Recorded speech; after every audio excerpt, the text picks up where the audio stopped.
Owning a boat comes with a number of perks, like being able to say ahoy or land ho and not feel weird about it. So here's another perk. Geico's boat insurance offers access to the largest towing fleet on the water. And with specialist support from agents that are as passionate about boating as you are, there's so much value that you'll want to say, shiver me timbers, and not feel weird about that either. Get more with Geico. This is your before and after story. Southeastern College can help you prepare for a secure and fulfilling career in the growing healthcare field. We offer a wide range of careers to choose from. So whether you want to be a medical assistant, medical billing and coding specialist, nurse, surgical technologist, or another healthcare career, we've got you covered. Become a vital part of a healthcare team and make a real difference. Southeastern College, your future is bright. Visit sec.edu to get started. This is Wheelbearings. I'm Dan Roth. And I am Sam Abuel Samid. And that's for one of our Twitter commenters who wanted me to say it nice and slow and clearly. So that's how I pronounce it most of the time. So you break it up to Abu El Samid. Right, just kind of phonetically. I figured that over the course of my 50-odd years, I've found that that's generally the way that most people have the easiest time pronouncing it, is kind of phonetically the way it's spelled. All right. And we'll leave it at that. Okay, moving on. So this is episode 18. We're going to talk about hacking tractors and racing electric cars, trapping autonomous vehicles, and Porsche Volkswagen family business. But first, let's discuss what we've been driving. And Sam, I know you're out of town, but you've driven a Ford lately. I'm sorry. I have indeed. I have a bright blue Ford Focus RS, and this is a car I have been anxious to drive for a long time. In fact, the American market in general has been anxious to drive the Focus RS for a long time. This is the first time that Ford has ever brought one of their European RS models to the U.S. market. And in a lot of ways, it's really good. It's a lot of fun to drive. Oh, but it makes it sound like in a lot of ways, like it's good, but like, well, I mean, no car is perfect. Right. Especially considering, what you're getting, for under $40,000, I wouldn't expect it to be perfect. First of all, I will say, the engine is absolutely lovely. It's a 350 horsepower version of the 2.3 liter EcoBoost that you can also find in a number of other Ford products, including the Lincoln MKC and the Mustang. And this is the most powerful production version of that engine. And they've done a fabulous job on it. I mean, it goes great. It's got tons of torque, and it also sounds really good. It actually sounds a lot better than the engine that's in the Mustang. It's got a dual exhaust system, and it's got this really lovely growl to it. And then of course when you back off the throttle, you get that nice popping from the turbos on the overrun. Yeah, the overrun is the best. Yeah. So they actually I don't know if you've talked to Ford about this, but I was surprised to find out that because of the tight fuel management of today's engine management software and systems, they actually have to dump a little extra fuel for overrun to make that happen. Yeah, absolutely. And it's not surprising, and given, that this is a very low volume car. I think they're only bringing about 5,000 a year into the U.S. and only for a couple of years. One of the things with the RSs is, they typically only do a 2-year run towards the end of, the life cycle, the model life cycle of the Focus, or, in the past it's been, the first RS, was back around 1970 or the early 70s, based on the Escort. And, they've done various RS models over the years in Europe. And it's typically a short run towards the end of the life cycle. There's an all new Focus that, we may well see before the end of this year. There's already spy photos showing up online. And, it'll certainly be on sale by by the middle of 2018, at which point this generation of Focus RS will go away with the rest of the current Focus lineup. So, that they have, like I said, they've traditionally done, short model runs. So fuel economy and, aside from, meeting the emission standards to the degree that they need to, is not a priority for this one, which, you can see in the fuel gauge. I mean, I just did a drive today from the Detroit area to Louisville, Kentucky. And, in a straight highway run, it only managed about 23 miles per gallon. So this is not the most fuel efficient Focus you're going to find. And you weren't pushing it that hard, I'm assuming, on your drive. You just kind of, Yeah, I mean, it was most, some occasional, acceleration around trucks, through Kentucky, up the hills, just to get clear of some of the long haul trucks, things like that. But, I mean, this was mostly a highway cruise. And, like I said, I wasn't pushing it that hard. But, for a car with this much power, it does okay. I wouldn't consider it unacceptable. I mean, if I was buying a 350 horsepower hot hatch like this, I wouldn't complain too much. The other thing, too, to keep in mind is that this one is still running on a set of winter tires. One of the options that you can get when you buy one of the factory options you can get when you order a Focus RS is an extra set of wheels mounted with winter tires for, I think it's like $2,000. So you get a full second set, and you can swap them in and out at the beginning and end of the winter season. That's a really good deal. Right. Yeah, it actually is. I mean, for a full set of, aluminum wheels with good tires on there, that is quite a reason. I mean, you're going to have a hard time beating a deal like that in the aftermarket. So, if you live in northern climes, it's definitely a highly recommended option for the car. But, considering that there is no snow on the road right now, that means it's going to have more rolling resistance. And, so that probably ate into the fuel economy by, 1 or 2 miles per gallon. So if it was running on summer tires, it probably would have done a little bit better than it did. But, one of the things that, always appeals to me about any car is when it's got Recaro seats in there, and I love the seats in this car. They are fantastic. It's I'm me, I'm not the slimmest guy in the world, but these seats fit me perfectly. Whenever I've driven anything with these Recaros in there, it's always felt to me, it's what I would imagine it would feel like, if I had gone in for a proper seat fitting for a race car. They just happen to be perfectly sized for my frame.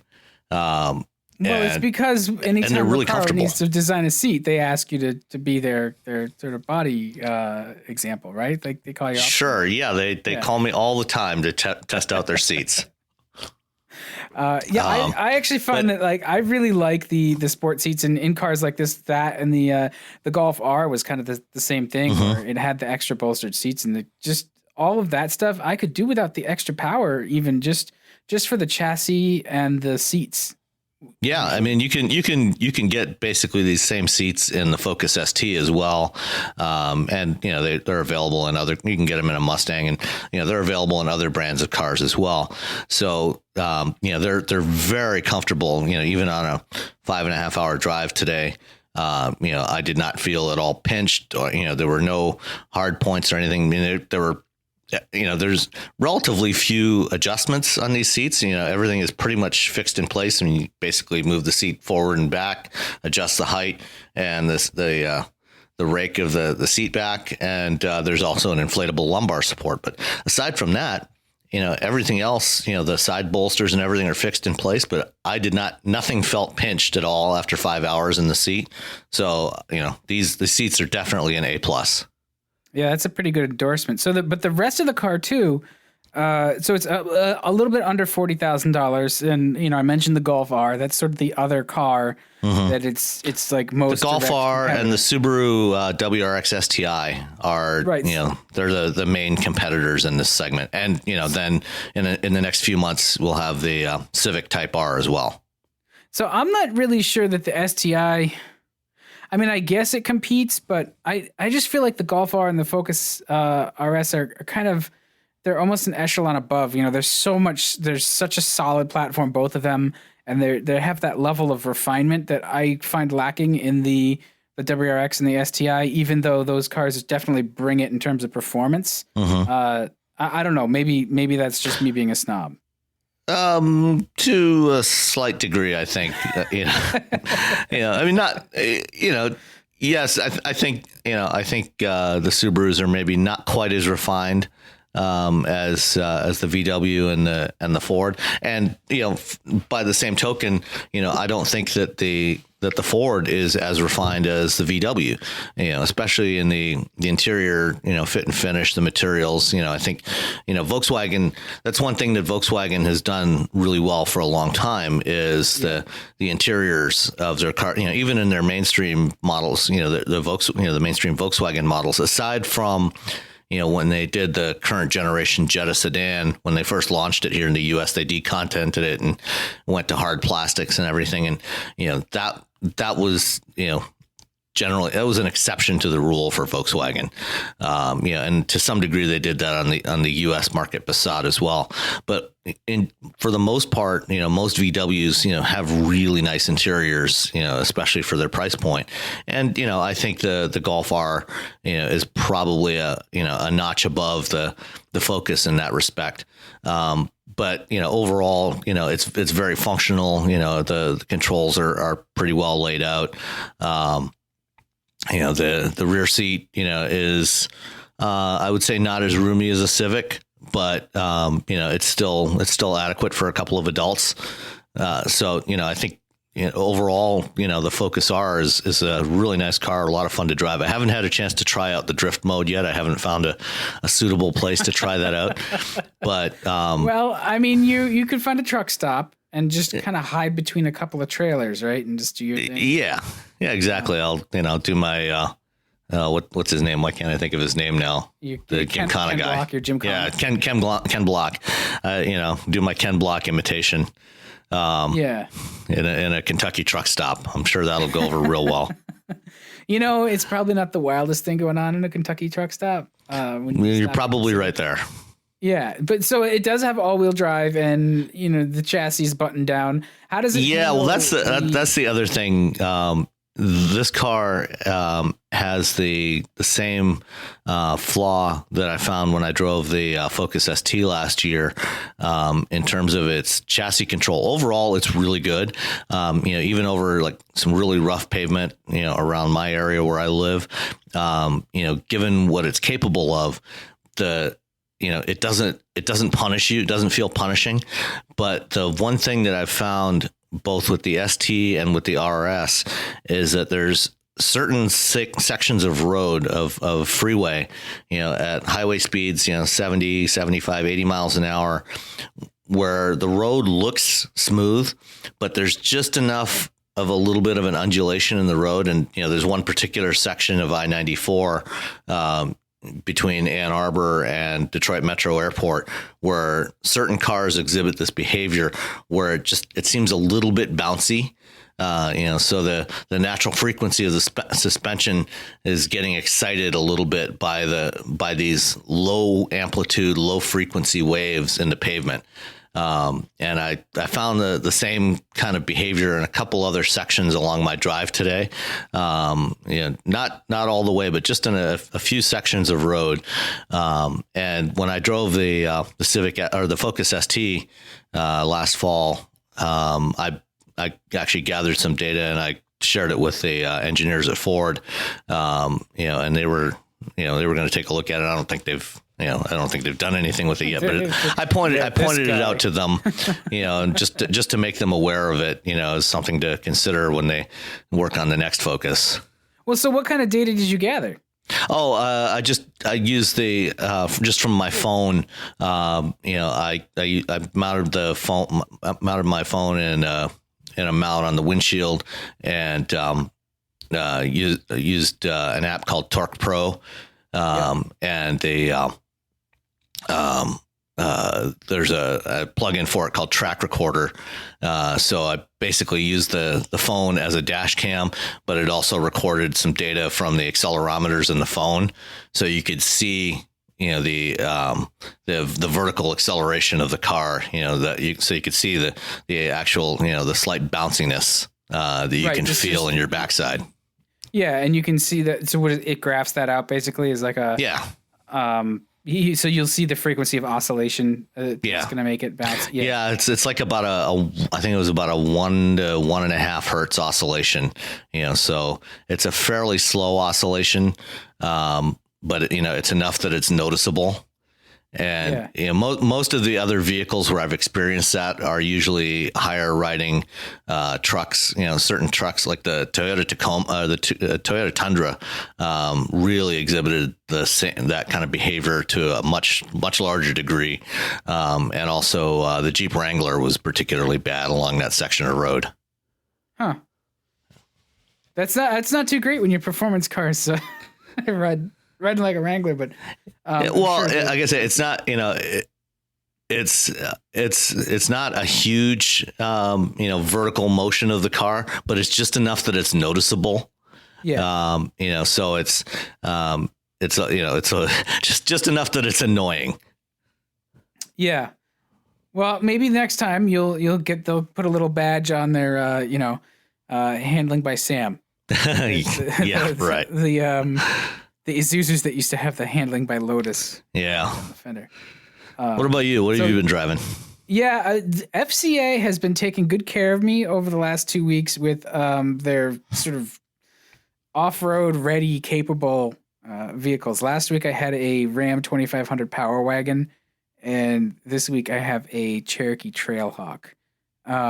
So the Ram 2500 Power Wagon I feel is rather excessive for the street, but I can definitely see like this thing it's set up seriously for going off road and doing your thing with it. It comes with a winch in the front bumper, which I thought was kind of neat. Definitely the suspension is beefed up. It's visibly, there's very strong pieces under there, and I only did a very little bit of off-roading with it, which terrified my 9-year-old. We drove around the backyard because we had about 1.5 feet of snow. Yeah. So I put it in 4 high, and then drove into the backyard where he's like, Dad, you're gonna hit the swing set. I was like, nah, fine, relax. I didn't hit the swing set. Must have a pretty big backyard to fit that thing in there. No, it's actually a small backyard. Which was the entertainment factor. I have a 1/4 acre, so it's not a huge backyard. But then I put it in 4 low, and it's really without actually going somewhere and really flogging it off road. It's the best I can say about that kind of stuff is it's really capable. Obviously, have you ever driven a Raptor? Yes, and I was actually getting to that. Like, oh, okay. I prefer the Power Wagon to the Raptor. Possibly would change my mind if I was, trying to fly them over the terrain in Baja. But just generally, the Raptor is like squishier and softer and a little bit more injected with steroids visually. I kind of don't like that. The Power Wagon is definitely very. It's very, I guess I picked up this term today. It's very graphic, in terms of its look. It's definitely been gone over with the butch stick, but it's not quite as extreme. And I like the way it looks. It has some of that look like the traditional Power Wagons did. It's tall. It's got somewhat narrow tires, where the Raptor has wider tires. So I like the Power Wagon better on the road as a driver as well. It's not quite as squishy squeezy, as much of a handful, I guess. Is that where you were going with the Raptor versus Power Wagon? Yeah. Well, I mean, I've actually never had a chance to drive a Raptor, either the first generation or the new one yet. So I was just curious if you had driven them and how they compared. Yeah, the Raptor, I think, is a more extreme vehicle. The Power Wagon is, first of all, this is a long wheelbase truck. And I know now you can get the Raptor in the same sort of configuration. The Power Wagon doesn't go quite as far. I don't think it's definitely ready for punishment, but it's not. It's a little bit more of a traditional pickup in that sense, where the Raptor is a little bit more of a. The Raptor looks more like an off-road race truck. Yeah, and I think that's the vibe they're trying to give you with the Raptor a little bit more. The Ram is starting to show its age. Just the overall, the interior was nice. This one was equipped with the leather interior and the ventilated seats, and so it's about a $63,000 truck all told. So it had some options. It had the leather and luxury group and stuff. So it was nicely equipped inside, but some of the plastics and areas are hard. There's a bunch of seams. Some of the stuff doesn't match. This truck is going to be redone soon, is my gut feel. I'm sure Product Cycle would bear that out. I just haven't looked at it. Yeah, I think we'll see new Rams next year as 2019 models. Right. And at that point, the interior is going to be given a once over. So it's not bad. It's just, and it was, I've always liked the Ram. This generation is just, as everybody continues to improve, you look at it and you go, okay, it's starting to feel like it's a few years old, because it's a few years old, which is not saying anything wrong about it. It's just, it is what it is. And I'm expecting that the materials and stuff will be upgraded for look and feel, if not actual, longevity, quality, or cost when they redo it. So it's a nice vehicle, especially if you do some serious off-roading with it. It's a good choice. I think it's a little bit more sensible in some ways than the Raptor, which is edges a little bit toward the caricature. They're different flavors of the same kind of thing, though. The one thing I didn't like as much about the Power Wagon is I really had to use the grab handle a lot because I'm short and this is a tall truck. I really actually had to pull myself up. And my 9-year-old getting it was hilarious because he basically was he had to just kind of climb in onto the floor. You got a step ladder for him? Yeah. So it was good. But yeah, I mean, the Ram itself is a good truck. The 6.4 liter Hemi is a wonderful engine. Certainly the Raptor gets better fuel economy, maybe not by much, but this got 12.5 miles per gallon. Ooh, that's painful.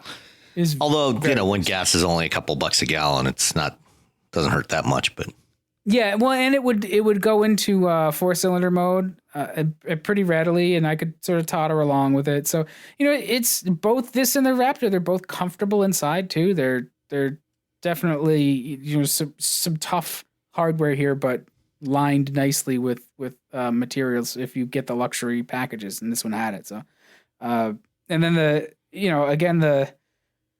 Cherokee Trailhawk is the same kind of thing. I feel like every Cherokee should be a Trailhawk because it's the best looking Cherokee. Mm-hmm. With Agreed. the trimmed fascias for approach and departure. I haven't had it all that long, so we'll probably catch up on it again next week. But this one has the V6. Man, that is a thirsty little engine in the Cherokee.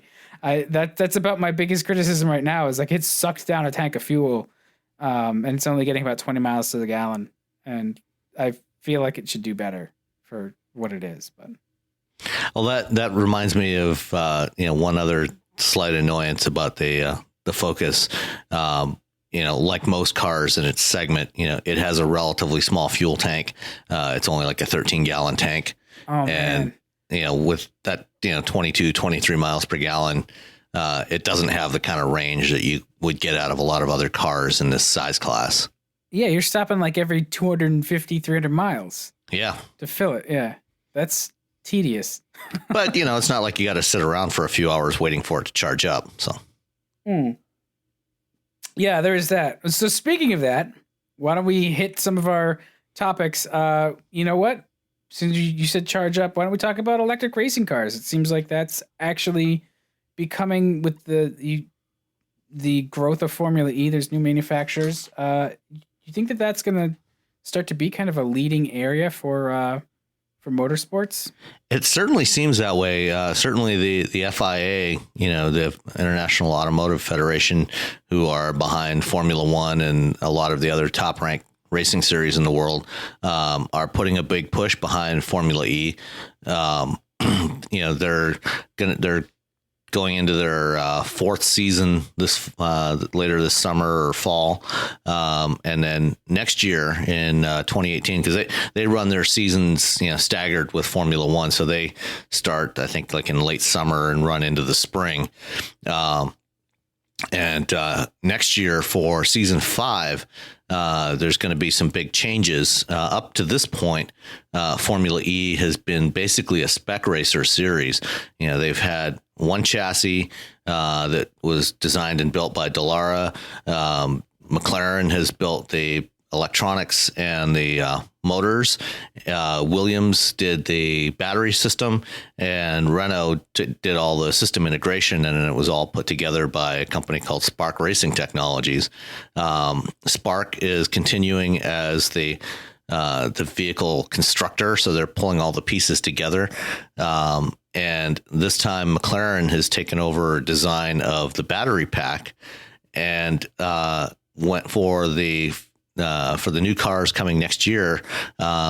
There's a bunch of manufacturers that are going to be providing the powertrains for these things, the power electronics and the motors that are going to go into the all new car that's being designed for next year. That looks quite a bit more radical than the first generation Formula E car. And last week or earlier this week, FIA announced 9 manufacturers that have been homologated to provide powertrains for the cars starting in 2018, and then they're also leaving the door open for additional manufacturers to come in subsequent years. But for starting in 2018, you're going to have Abt Formula E, a German company that has had a long relationship with Audi, BMW, DS Automobiles, which is the now separate premium brand within the Peugeot Citroën group, Jaguar Land Rover, Mahindra from India, Next EV, Neo, Penske Autosport, Renault, and Venturi Automobiles. So they'll all be providing their own motors and power electronics for the new cars. And the new battery system and the new car design will address one of the issues they've had with these first generation cars, which was a relatively short range, because you obviously can't charge these things very quickly. One of the unique features of Formula E races up until now is that halfway through the race, the drivers pull into the pits, but instead of getting the car serviced, they hop out of the car and then hop into a second car. So each driver got 2 cars, and they would run half the race with one car and then half the race with a second car with a fully charged battery. And then they'd go from there. The new cars are supposed to be able to run the full race distance of a 60-minute race with on a single charge. So the drivers will only use one car for the whole race. Nice. So what do you think is all of a sudden, it seems like there's just a lot of interest, vigorous interest from major manufacturers with Formula E. Are they looking to really crack the code for street car technology? The way racing improves the breed. It's this sort of trope that gets trotted out all the time. That's certainly part of it. There's several factors. One, manufacturers like to be involved in big time motorsports, as a promotional thing. And, the 2 biggest forms of racing in the world right now are Formula One and Le Mans, or sports car racing. And at the top levels, especially Le Mans, the P1 class, and then in Formula One, it's horrendously expensive to compete. I mean, you're talking $300-400 million a year to compete at the top levels of those series, and that's extraordinarily expensive. So you've got the combination now of trying to find a more affordable series to compete in, where you've actually got competition. And that's, up until now, you haven't really had competition among manufacturers. Manufacturers like to have other manufacturers to compete against, so they're not just running on their own. They want to be able to say, hey, our system is better than theirs. so they're going to have some real competition next year, and then they're also trying to they like to be able to at least have some claim to relevance when they go racing. So certainly in the last few years, you've had hybrid systems both in Formula One and in the LMP1 class for the manufacturers at Le Mans. And some of that technology has helped production cars. But now, especially like, for example, Volkswagen, with Audi, they pulled out of LMP1 at the end of 2016 as part of the cost-saving measures at the Volkswagen Group in the wake of the diesel scandal. And, they're going to be working with Abt in Formula E, where basically they want to prove that, they can do something clean and fast. I don't think that's clean and fast is definitely an issue not an issue for EVs, right? That's what they do. Yeah, absolutely. I don't necessarily follow the sort of Formula series as much as some other folks. I'm not a big follower of racing in general, but this really seems like it's shaking up to be one of the most interesting and exciting sort of areas of motorsport over the next few years. Yeah, absolutely. And, now that it's progressing beyond this first stage of being a spec series where everybody's running identical cars with identical powertrains and, electronics and batteries, where there's going to be a bit more differentiation between the cars, at least mechanically anyway. That will add some interest to it. I think probably the biggest complaint I have in general about Formula E is that the whole series is run on street courses, which I hate street racing. What do you mean by a street course? Like they block off streets and set it up like courses that are set up, on city, urban centers, so places like Monaco and the various other tracks that they race at, which are not, proper racetracks, but, running down city streets. And so it's like the Outrun video game from the 80s. If you've ever been to one of these races, as a spectator, it's problematic because you generally can only see one little section of the track right in front of you, because typically the course is narrow. It's dictated by the physical limitations of urban streets, and they're completely lined down both sides with concrete barriers and fences, which severely limit visibility, make it hard for the drivers to pass. It limits the passing zones. You don't have any runoff areas. There's very little, room for the drivers to maneuver. So generally, I'm not a fan of racing on street circuits. I much prefer to see cars running on, open natural terrain circuits. Yeah, well, and there's probably not as many elevation changes and stuff too if you're in an urban center versus Yeah, there's usually almost none. Yeah, is that part of it though? Is that this because they're working with a limited amount of energy storage too? Like if you had elevation changes, you may not be able to get the longevity out of the batteries. Not necessarily, because you're gonna, if you've got elevation changes, they generally tend to go both ways. So you're gonna pick up some regenerative braking, going downhill, just as you're gonna lose energy going uphill. That's certainly something that can be worked around. I just think, from the spectator standpoint, and even from the driver's standpoint, I think most race drivers would prefer, if you ask them, and they answered honestly, they would prefer to drive on a natural terrain course, someplace like Road America or Road Atlanta, or the Nürburgring or Spa, rather than on a course made up of urban city streets. The urban streets, also tend to be a lot bumpier, and you have manhole covers that pop up, in the middle of the race and things like that. It's just, I think it's just not a great environment for racing. But because these are electric race cars, I think part of the point was to show that you can have racing in this kind of environment without, obviously without the pollution and certainly without the noise level that you get from traditional race cars. Oh, I see. So it's somewhat of a PR move. It is, yeah. How do you have any idea how they're going to handicap? Maybe they haven't worked this out either. But since they've opened it up to different manufacturers and essentially different chassis types, how are they going to handicap them so that they're sort of evened off competition? That I don't know. I haven't had a chance to look through the full rule book, so I'm not sure what they're doing. The chassis are still going to be common among everybody, so everybody will be running the same chassis.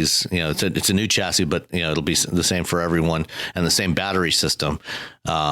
They just get to do their own motors and power electronics. So I don't know what, if anything, they're going to do to balance them out. They may do something like they do for in sports car racing, where they have the so-called balanced performance system, where they'll make adjustments to weight, minimum weights of the cars. If somebody's running too fast, they'll give them an extra 10 or 20 kilos to run with, things like that, to balance it out. So I don't know if they're going to do any of that. They don't do that in Formula One. I'll be curious to see what they do in Formula E.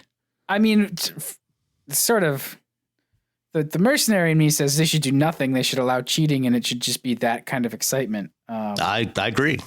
Yeah. All right. I mean, from the perspective of a spectator watching the race, I want to see, real competition. I don't want to see them all balanced out. I want to see them, trying to come up with innovations that, actually can help make the cars faster, make them more efficient or perform better. Yeah, that was when we had that kind of real Skunk Works kind of innovation. We got stuff like the Chaparrals and all those really, really. And Brabham BT54s and. Yeah. Actually, a whole series of Brabhams designed by Gordon Murray. Yeah. Just all kinds of crazy stuff. And those are the cars that we really look back at now and they get us excited. We're not as excited about some of the stuff that came after. And of course there were cars like the Porsche 917, which was the brainchild of a hair professor, Dr. Ferdinand Piech. Yes. Everybody's favorite crazy German. Yeah, you could say that.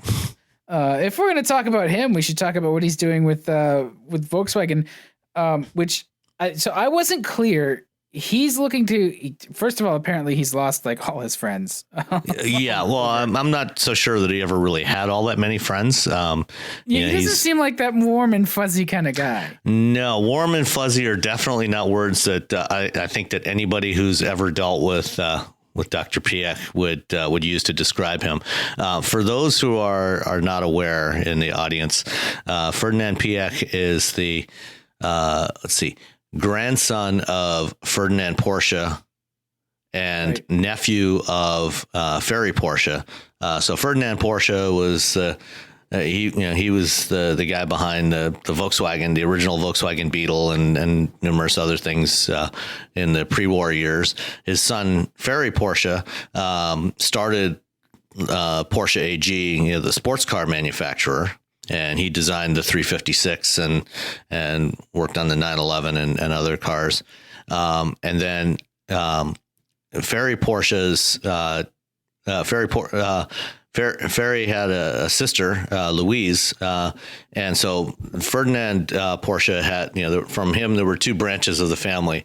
The Porsche branch with Ferry and Wolfgang, Wolfgang is, anyway, there were two branches. It was Ferry and Louise, and Louise's married name was Piech. And so their kids were the third generation of the family to get in the car business. And Ferdinand Piech is Louise's son, and he came up through the ranks through Porsche, in the 1960s and early 70s. He developed a lot of the classic Porsche racing cars like the 908 and the 917. He's definitely a brilliant engineer. Oh, absolutely. Yeah. No one would argue that. And then he went over and ran engineering at Audi for many years and developed the Quattro system, and then eventually moved over to Volkswagen and moved up and eventually became the CEO and later the chairman of Volkswagen AG. And so the ownership structure of Porsche is kind of interesting. There's Porsche SE, which is the holding company, and all of the shares of Porsche SE are split. 50% of the shares are 50% of the shares went to Ferry Porsche, 50% to Louise Piech, and then it was inherited by their kids. So within the Porsche and Piech branches of the family, they own 100% of Porsche SE. And the way, it's kind of like, with the Ford family's control of Ford Class B stock, they're the only ones allowed to own that stock in Porsche SE. Right. And then, back about a decade ago, there was this bizarre maneuvering where Porsche SE tried to take over Volkswagen, and they ran out of money. And anyway, Volkswagen turned around and swallowed. Yeah. So anyway, Ferdinand Piech basically now in the wake of the diesel scandal,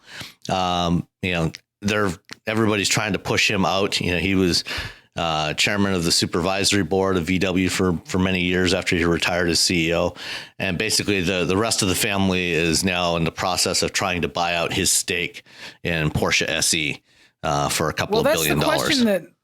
That's the question that I had. Like, so I guess his stake is about 15%, a little under 15% of Porsche SE.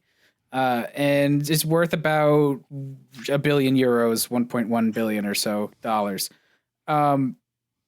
The family may not buy him out. Depending on what happens, he may actually be bought out by the larger Chinese joint venture partners. So FAW and SAIC might actually pony up the money, which would shift the ownership structure a bit, and it would give them a much larger say in what goes on at Volkswagen and Porsche and all their other brands. So that may actually really change a couple of other things moving forward too, because of the labor union that's involved there, and there's an ownership stake for the state of Lower Saxony. So there's a few pieces here that that move around on the chessboard depending on what happens. There's a lot of interesting pieces. It'll be interesting to see how this one plays out. It's definitely a real life family soap opera. Yeah, I mean, but it doesn't sound like Piech is really interested in really fighting for what's his, I guess. I don't know. He's from the articles I read, it makes him sound like a broken man. Yeah, well, he's 80 years old now, and I think it may be that he's just getting tired of fighting with his whole family and with the rest of VW's management, and the prosecutors in Germany have been looking into his actions, and part of I think a lot of people generally consider it's not so much that he is directly responsible for the whole diesel scandal, but rather that the corporate culture that he built up within Volkswagen over the course of his tenure, of a very hierarchical structure, and very top-down management. He's always been, very controlling from, reports from people who've worked for him. And there's the very regimented kind of culture, where when top management says you will produce a diesel that meets U.S. emission standards and gets, whatever, mile per gallon target, and at this price point. Right. Yeah. And if you don't do it, we will find somebody who does. And, that's the sort of structure, that culture, that kind of led to what ultimately happened.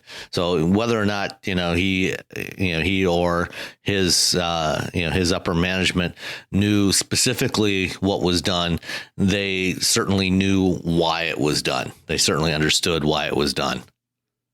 Yeah.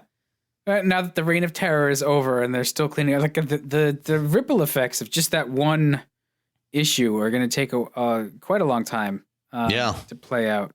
And so the state of Lower Saxony has they have like a 20% stake in Volkswagen, and they're tied up with the union, which has pretty strong.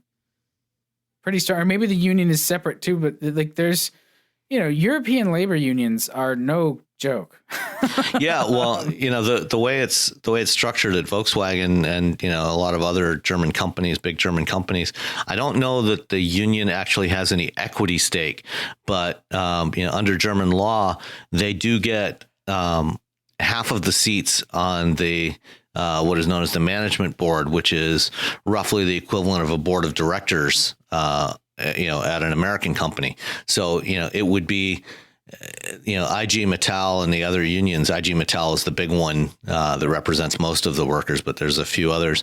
They have they have 10, I think it's 20 seats on the management board, and half of those are allocated to the union. So it'd be equivalent to half of the board of directors at General Motors or Ford being from the UAW. Which would be it would make some people's heads explode in this country. That's what they wanted, including perhaps some of our listeners. Yeah. Well, this is going to play out pretty quickly, though, right? I mean, there's going to be moves on this in the not too distant future to actually get this done. It seems. Yeah, I think they. Porsche SE put out a statement earlier this week. I think they want to have this done by the end of April, basically to have this all settled one way or another. I think the Chinese are just going to pony up the money, and that's going to change things. Yeah, well, I don't know how that's going to, because what we're talking about here is Piech's stake in Porsche SE, and I'm not sure if anyone outside of the family is actually allowed to own any of that. I'm not sure exactly what the details of the legal details of how that stock is structured. Because for example, probably the closest equivalent here would be Ford Class B stock. When Henry Ford died, when Ford went public in the mid 1950s, and Henry Ford II set up the stock structure for Ford Motor Company. They created two classes. They created the Class A stock, which is the regular common stock that you can buy on the open market, and then Class B stock is only owned by the family, by members of the Ford family, and Class B stock represents. It's only like about 2.5% of the total shares, outstanding shares of Ford, but they get 40% of the votes. If any member of the family sells any of their Class B stock to someone outside of the family, that automatically gets converted to Class A stock.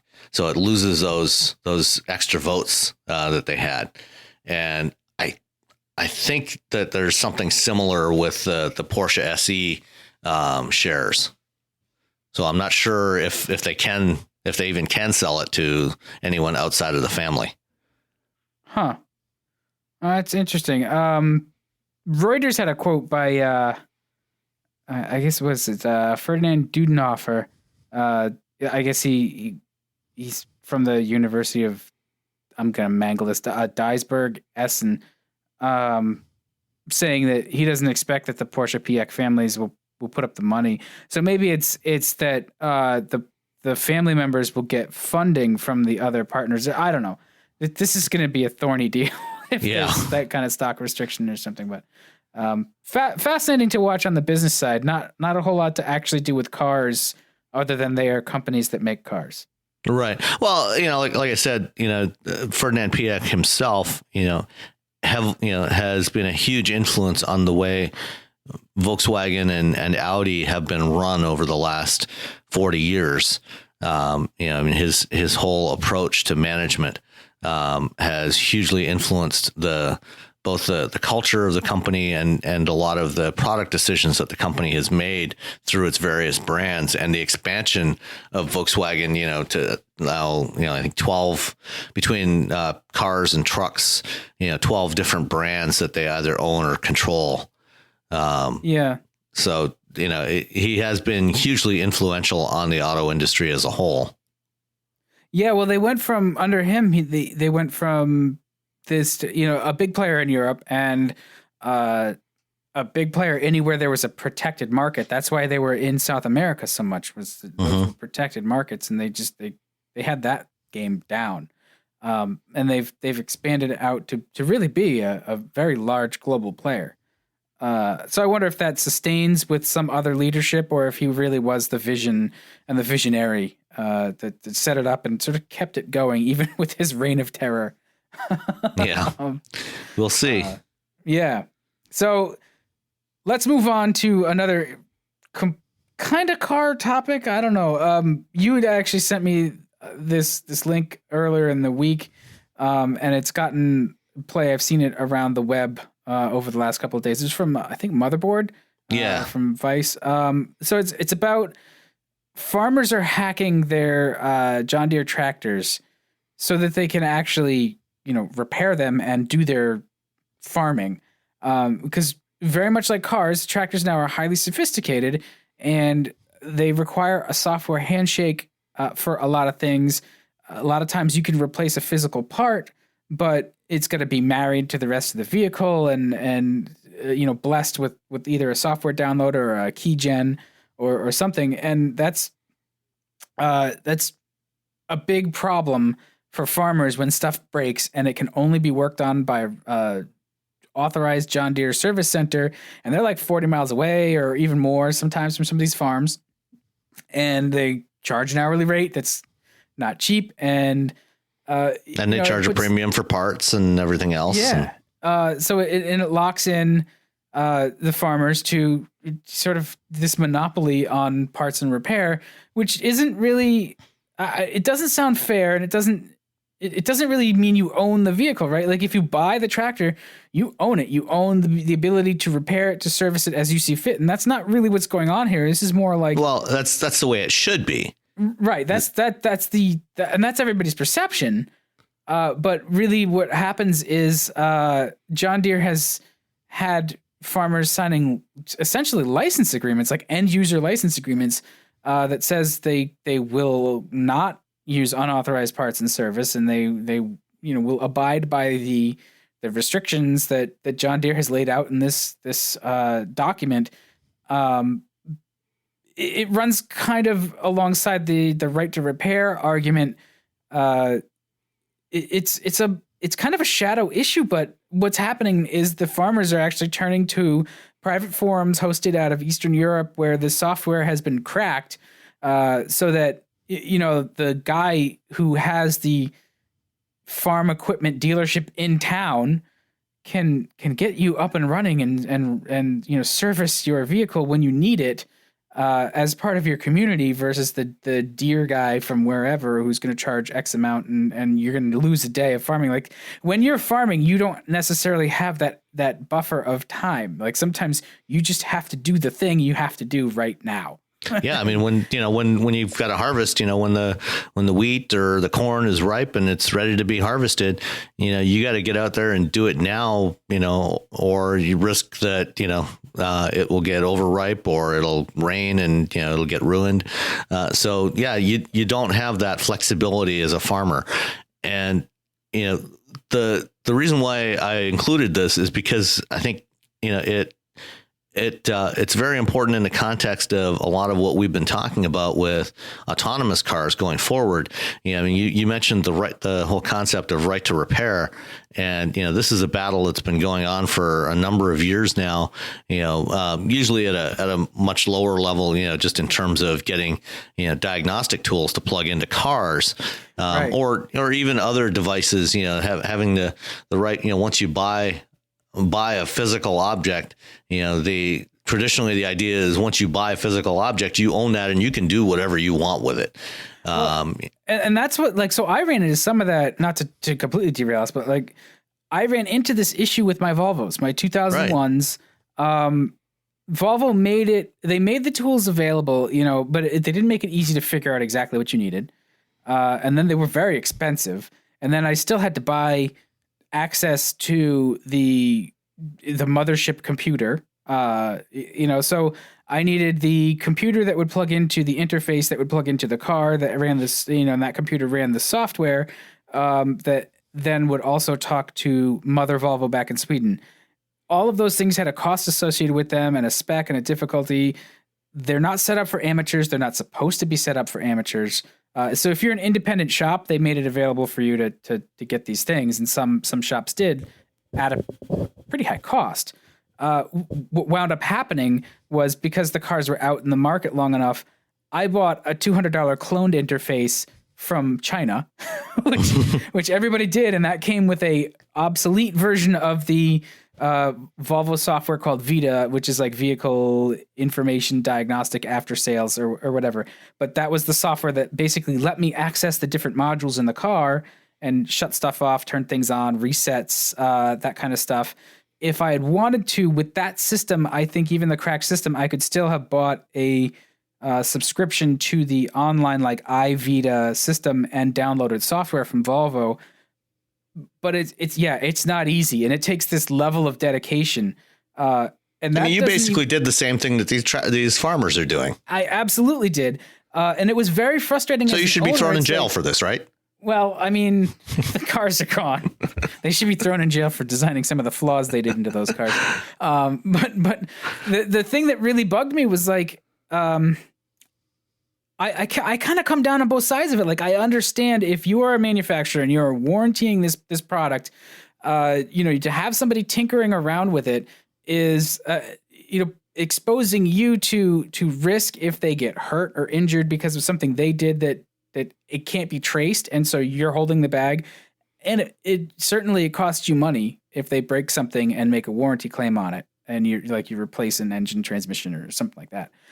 So I understand that part of it, but I kind of come down on the whole, no, I bought it. It's mine. It's mine to mess up. Mm-hmm. No, I agree. And I think that, if you buy something, you make the payments and, you're given title to the physical object, that should include everything that makes that thing work.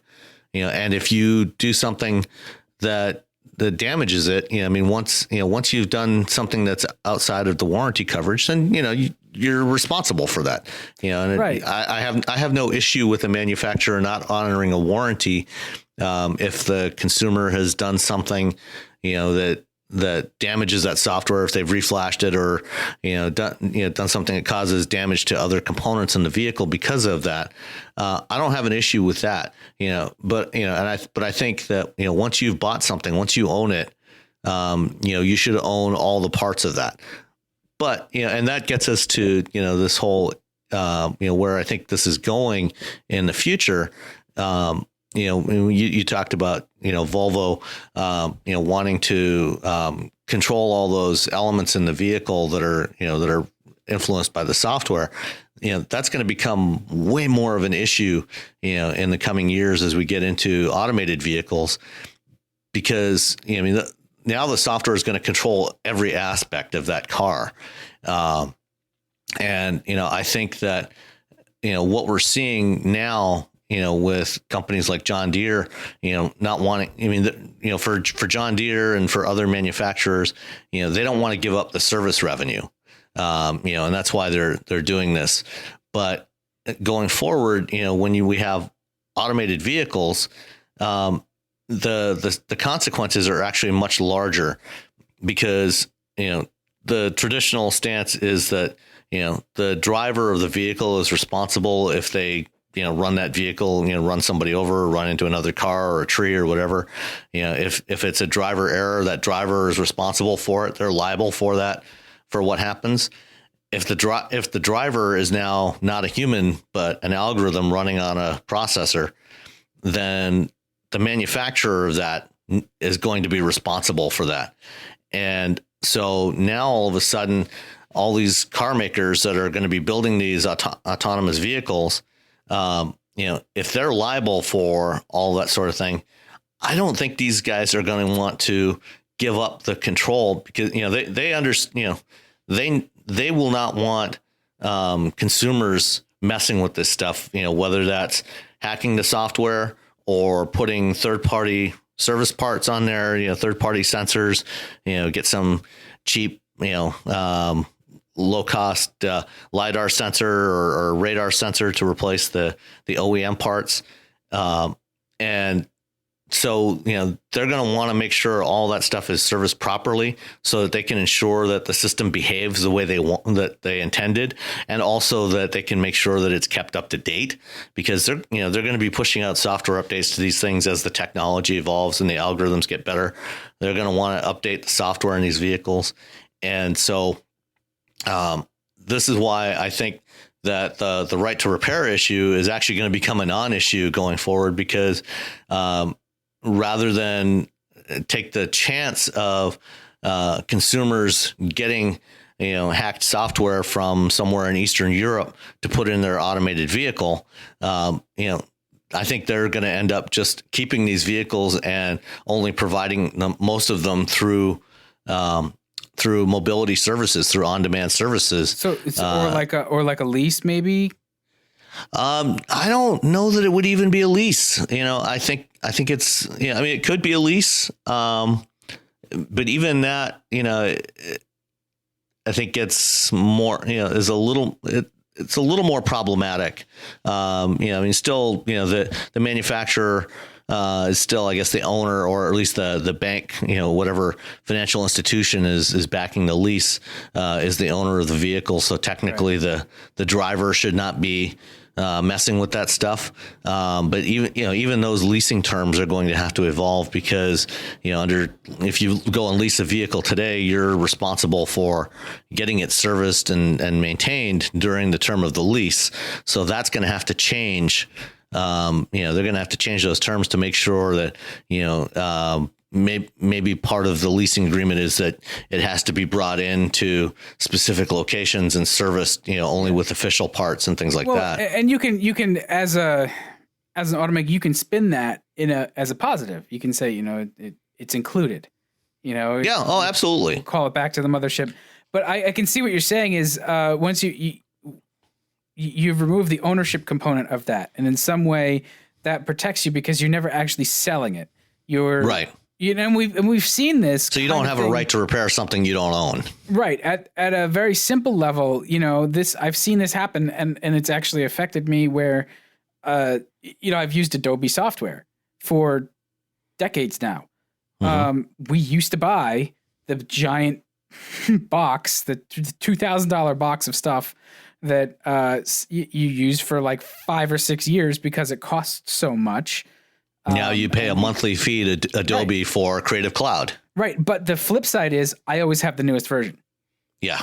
If there's, something that comes out, some new feature or some patch or something, it updates automatically because I'm paying, $50 a month for everything or whatever it costs. So yes, I'm paying an ongoing cost, but I get a usability benefit out of that. So I can understand this has rubbed a lot of the older school guys in this industry the wrong way because they want to own, they don't want to be beholden to another company. They want to own the stuff. They want to own the tools that they use to do their job. And I somewhat understand that, but on the other hand, I just want to get the friggin' work done and get get paid. Yeah, no, I hear you. I mean, I pay $10 a month for, the photography package, to get you Lightroom and Photoshop. And, so I've always got the latest stuff. And, I think the key is that, the manufacturers are going to have to work out a pricing model that makes it at least no more expensive, to have access to a vehicle whenever you need it, through these kinds of services than it is to own one today. And I think, especially in urban areas, that probably won't be that hard, to come up with a more attractive pricing model for people, because, if you live in some place like Chicago or New York or San Francisco, the cost of owning a vehicle, or in Detroit for that matter, where insurance costs are extraordinarily high. Yeah. The coming up with a model, a service model, a mobility as a service model that is actually more affordable, it probably won't be that hard. And, having access to new, not having to worry about, actually service and maintenance on the vehicles, getting them cleaned and all the other things, getting your oil changes and tire rotations, not having to deal with all those hassles or figuring out where you're going to park. I think those benefits, will be offset, by the cost. So I think it will actually probably in the long run work out better for everybody. And, those of us that want to own vehicles that we actually drive, I think we'll still have that option for many, many, many years to come. Certainly, I think for the duration of my lifetime and probably yours and probably our kids, at least as an option, well into their adulthood. Yeah, maybe driving will not become it will cease to be the recreation that it is now, and that might be okay as much as well, I think for most people are probably going to be just fine with that, because I think most people really don't care about driving. What the hell's the matter with them? If you look at, the vehicles that people buy, that most people buy, it's clear that, they don't see driving as a recreational activity. They see it as a means to an end. They see it as a way to get themselves where they want to be for the other activities, the other recreational activities that they want to partake in. What other activity could possibly be as exciting as? I have no idea, but this is what I'm told when I talk to people, that there's other stuff that they like to do besides driving. I don't know, strange to me. Some people have weird ideas about stuff, which we'll come back to a little bit later on. But this also though, so this seems really easy or at least a lot easier to solve on the automotive consumer side of things. I don't know how it shakes out for the farmers. That actually is a real concern, and that's something that probably has to get fixed pretty soon. But maybe the same kind of subscription model for the tractors and heavy equipment that they use on the farm works to a certain degree, because that farmers have bought all that stuff on a loan. So you replace the loan for the equipment that eventually you will own. You replace that with a payment that you will own and that you will be responsible for servicing and maintaining and putting new tires on. So I guess you wind up not owning the tractor. You just wind up owning the payment for the tractor, which is it's crappy to a certain degree. But it's also maybe a way to get from here to there. Personally, if I were a farmer, I would still be in New England, so I wouldn't have a whole lot of farm, and I would be looking at an old tractor. Well, I think, I think, there's also the potential for this to, it opens a hole in the market for somebody else to come in.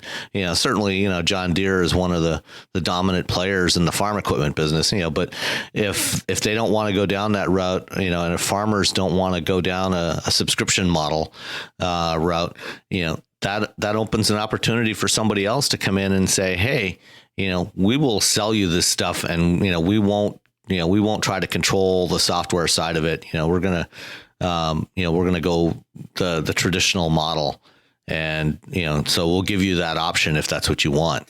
Yeah. I mean, unfortunately, some of the stuff is just driven by the emissions controls and stuff that are there. Like they affect off-road diesel fuel vehicles as well, which is what a tractor is. Mm-hmm.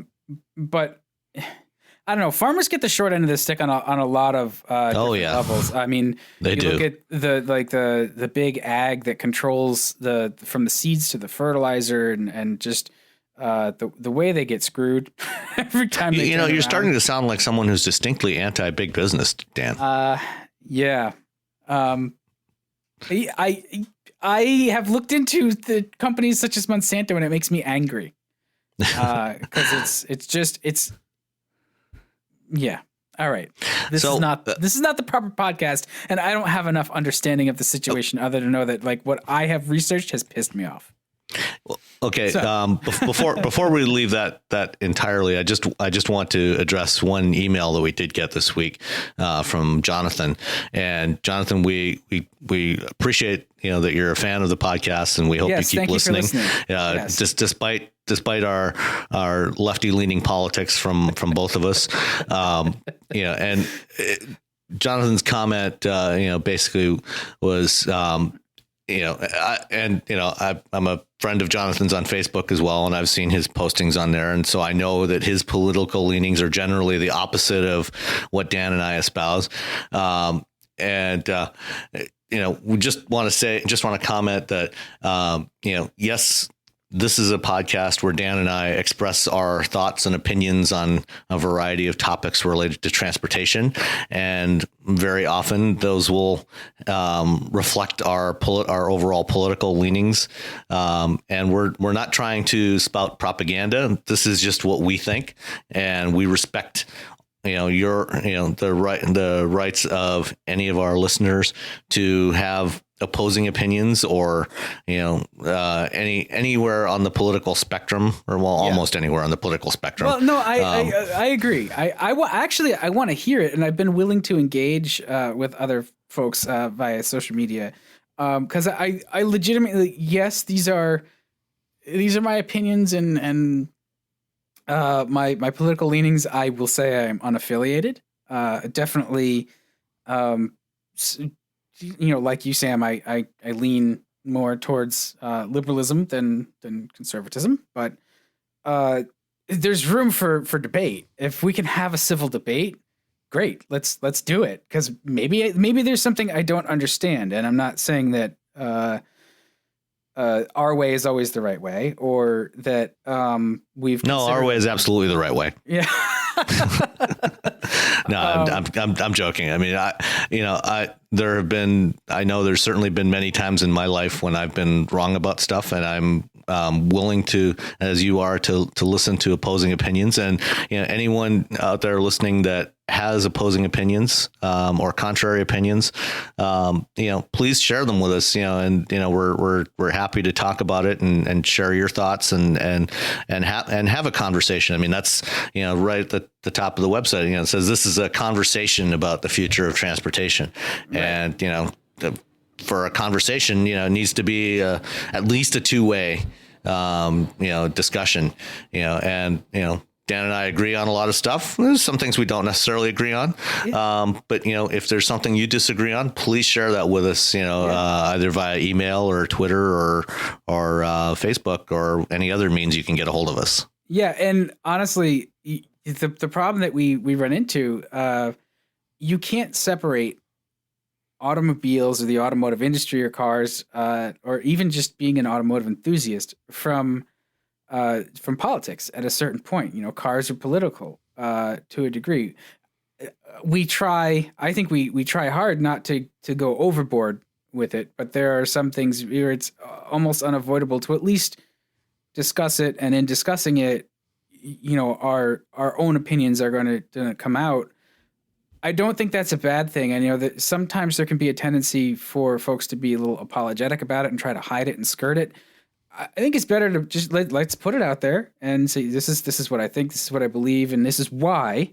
And if I'm wrong, or if we disagree, send in a note, let's debate it and not call each other names, but actually have a real substantive discussion. And Jonathan actually did go on to say, he thinks your first strategy by Chinese companies makes Opel sale to PSA a smart move. So yeah, no, I agree with that. I think that's an interesting perspective that I hadn't really thought about very much, because part of the rescue of PSA in the last few years did involve a significant investment from the Chinese in PSA. They bought a pretty big stake in PSA, and so that is an interesting perspective that I hadn't really thought about so much. And I think the Chinese market, or the European market, is definitely an interesting opportunity for the Chinese to break out of Asia, and expand globally. Yeah, so all of our manufacturers are looking at China as an opportunity because they have so many. Their cities are sort of untapped wells of millions of people. At least as to where it was as described to me I want to say 3 or 4 years ago now. So I don't know how much that's shifted, but if you've got all of these Western companies sort of salivating to get into the Chinese market, why is it, I don't see that they're going to stay within their own market either. At a certain point, the Chinese companies are going to want to come out and join the Western market party too. I don't know that that's necessarily bad. I don't know that it actually endangers our manufacturing base here, to have Chinese auto companies buying up and investing in automakers that are either in North America or Europe. At a certain degree, or to a certain degree, it means that they'll put in the money to keep the jobs and the manufacturing going here as well. Yeah, I mean, because you need to have people employed, with decent salaries to be able to afford to buy the products. And in the case of cars in particular, the cost of transportation, for finished cars is not insignificant. So localized manufacturing to varying degrees, makes a lot of sense. That's part of why you have so many, Japanese-based companies that build cars in the U.S. We have German companies like Volkswagen, BMW, Mercedes-Benz, that all build cars and SUVs in the United States, as well as in Mexico and in other markets around the world where they sell vehicles. So there's a lot of good reasoning, beyond just the political. It makes a lot of business sense to have some degree of localized manufacturing for vehicles. Yeah. So we'll see how that shakes out. I don't see that it's necessarily a danger. Might want to look at it as an opportunity. And, things are going to go pear-shaped. They're just going to get all changed. Anyway. Well, realistically, you look at the U.S. market. One of the reasons why I think we're probably not going to see the same kind of Chinese onslaught into North America and even Europe, with their own brands that we saw, with the Japanese and the Koreans in the 70s and 80s and 90s, is the opportunities for overall growth in Europe and North America. Those markets are more closer to saturation points, and so there's not going to be as much growth, which means that to get any significant share in these markets, in these traditional markets, is going to be a lot harder, and it's going to be a lot more expensive to grab that market share compared to doing that in markets that are not as developed, not as saturated. Which is why you see more companies going into China than the other way around, because there's still a lot more opportunity for growth in China and India and in other markets than there is in North America and Europe, where the population growth is not as big. Vehicles are lasting longer, so the sales projections are not. We're probably not going to see a whole lot more than 18 to 18.5 million vehicles a year tops, in the next decade, in North America, and probably about 14 or so in Europe. Yeah, and that kind of pales in comparison to the Chinese market too. So there's room. I mean, they're already over 24 million. Yeah, At a certain point too, I expect this all to just come to a screeching halt globally. Like everybody who wants a car is going to have a car, and there's just going to be like a 5-year moratorium on it. It's just well, and also, as we start to get to that mobility as a service model, that's also eventually going to start to cut into sales, and so sales volumes are going to plateau and eventually start to decline. Yeah, and what do you do for that? Like, what's your plan for that? You better have a plan for it now. But. Well, and that's where, that's why you see a lot of car makers, actively developing services, developing the services business, in addition to just manufacturing and selling vehicles. They want to be the ones that provide those mobility services and get those revenues from on-demand mobility. Yeah. All right. Okay. Enough of that. Yeah. We want to talk about one fun thing was apparently it's possible to trap an autonomous car with a bag of flour. That's pretty interesting. At least, in that video, there's we'll put a link to this video if you haven't seen it from I think it was a French artist. Basically playing on the idea that an autonomous car would be designed to follow traffic rules, and one of the consistent traffic rules is that if you've got a solid line, down the middle of the road, you don't cross the solid line, but you can cross the dashed line. And so, if you, drew a circle, had a car drive into a circle, that consisted of a dashed line around the outside and a solid line around the middle, you could cross the outer line, and go into the middle of the circle, but then it wouldn't be able, the cameras on the car would see the solid line and not allow it to go back out again. Well, that particular example is probably not all that realistic, for the obvious reason, but also, that's an easy thing that I think the engineers would probably think of up front and address scenarios like that in the software, so that if it sees something like that, it's going to ignore it. But it also does raise some interesting questions as to, what are the other kinds of things that humans could do to mess with autonomous vehicles in the future? And there's all kinds of possibilities. And I'm sure that, some of the more, what's the word I'm looking for? Yes, the more creative amongst you could probably think of a few ideas for how you could mess with future automated vehicles. But it also just it goes back to the point too. We've heard over the last year, lots of breathless coverage of how autonomous cars are coming and they are the future and all of the stuff. And they are to a certain degree. But the tech is only as good as its inputs. And it's deceptively simple to give it bad input. And at that point, it also drives home the point of the astounding amount of complex decisions that us as even crappy human drivers, we're all this information we're processing, understanding, and deciding on in mere instance when we drive, and that's what we're trying to replicate with computer equipment, and it's really difficult. It seems like deceptively easy to drive, but it's actually devilishly hard to make machines that are as flexible and adaptable in quick terms as most drivers' brains are. That's pretty interesting.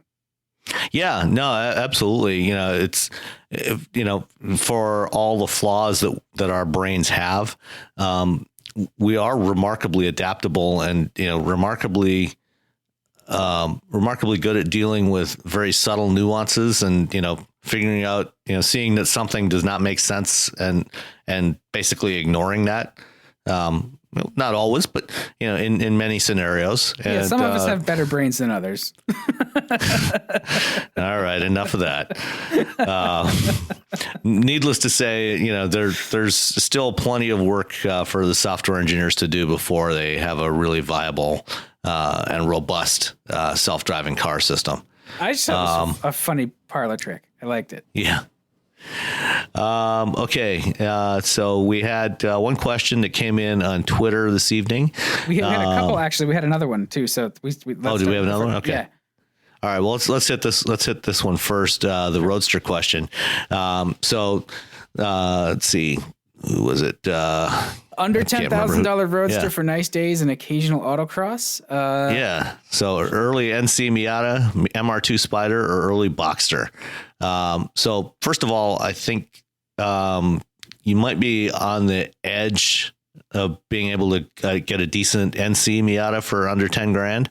An NB, a second generation Miata, would probably be a better choice at that price point. Yeah.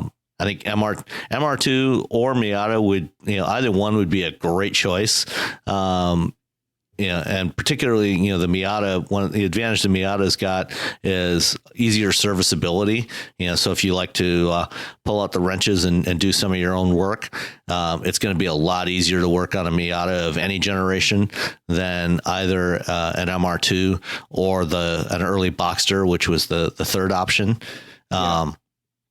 The Boxster, you can get some Boxsters, early Boxsters for under 10 grand. Yeah, and by now the IMS thing should have been repaired on that. The problem you're going to have with any Porsche like that, is it, as with the MR2, it's going to be hard to service, and it's also going to be really expensive to service. So you might be able to get the car cheap, but you could buy an early Boxster like that relatively cheaply. Owning one cheaply is an entirely different situation, and that's something you probably won't be able to do. So it depends on how much of your own work you do. I think you could probably own it less. I won't say necessarily cheaply, but you can own it less expensively if you are capable of doing a bit of your own work or a lot of your own work. Yeah, a lot of your own work. But even then, parts are going to be more expensive than for a Toyota or a Mazda.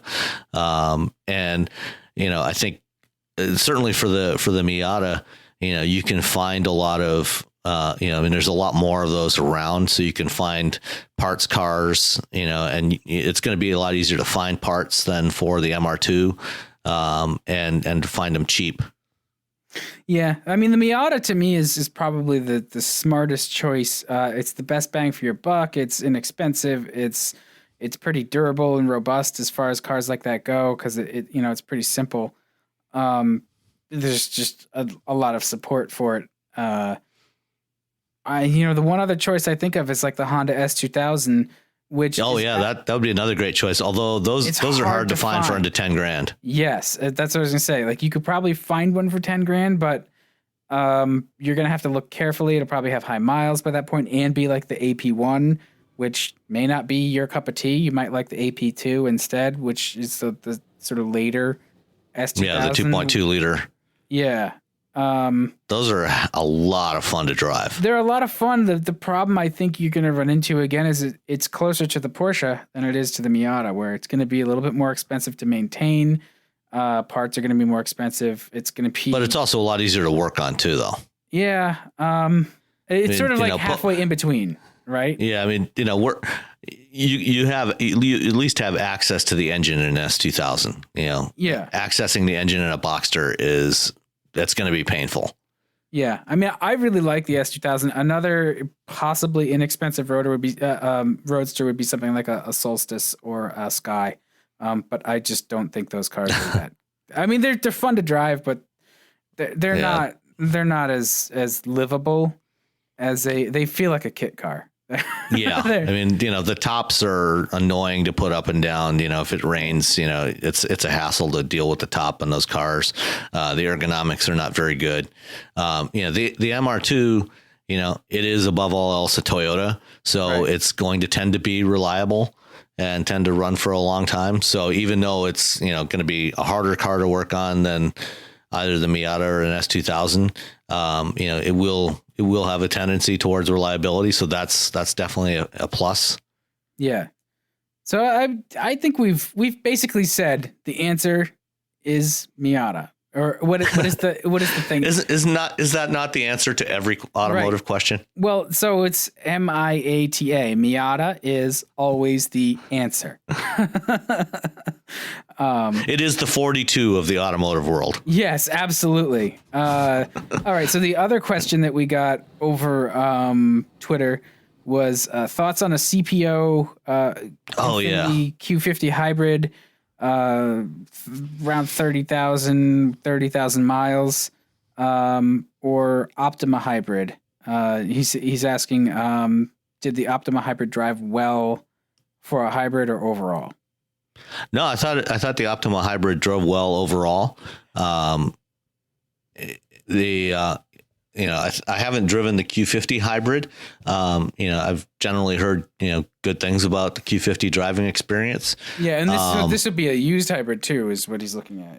Yeah. So if you can get a CPO for under 30 grand, that's actually probably not a bad deal, because, the advantage you get, with any CPO, versus just buying a regular used car, either private party or from a dealer, is you do get a warranty with it. It will have, been reconditioned by the manufacturer and have at least some warranty coverage on there, which is, you're going to pay a premium for that, versus a private party sale. But for a car like this, it's probably worthwhile to do that. So, I would recommend, taking them both for a test drive, see what you think. The Optima is probably going to be a bit more efficient. The Q50 is probably going to have, somewhat better driving dynamics, since it is rear wheel drive, and it's a good solid platform.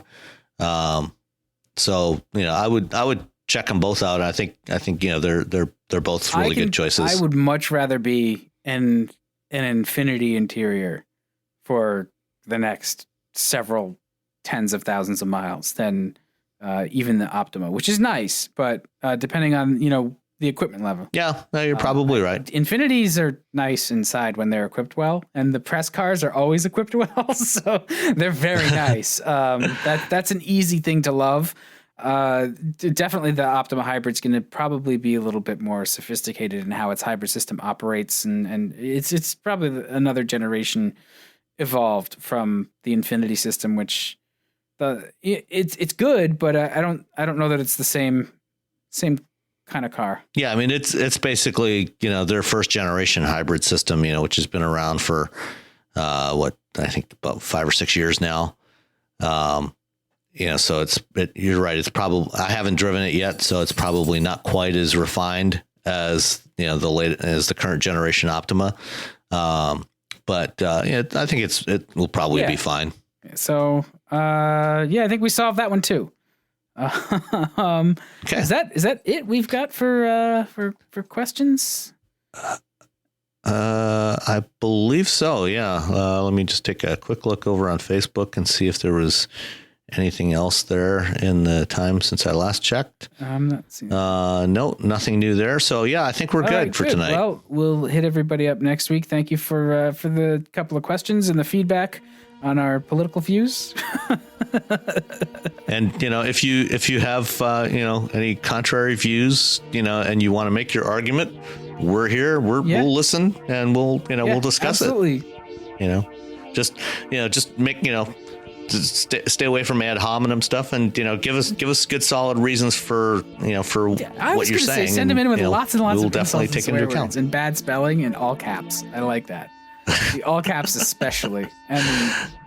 You can send those to Boston_auto on Twitter. All right. Well, I'll let you get back to your evening, because I know you're at the truck thing. So you finish that up, and then we'll hit everybody up again next week. All right. Sounds great. We'll talk to you all next week. Owning a boat comes with a number of perks, like being able to fling your favorite fishing rod around. And here's another perk. Geico's boat insurance covers your boat and your belongings. And with specialist support from agents that are as passionate about boating as you are, there's so much value that you'll want to high-five someone. But not while you're holding your fishing rod. That's a prized possession. So hold on tight with both hands and keep it covered through boat insurance. Get more with Geico.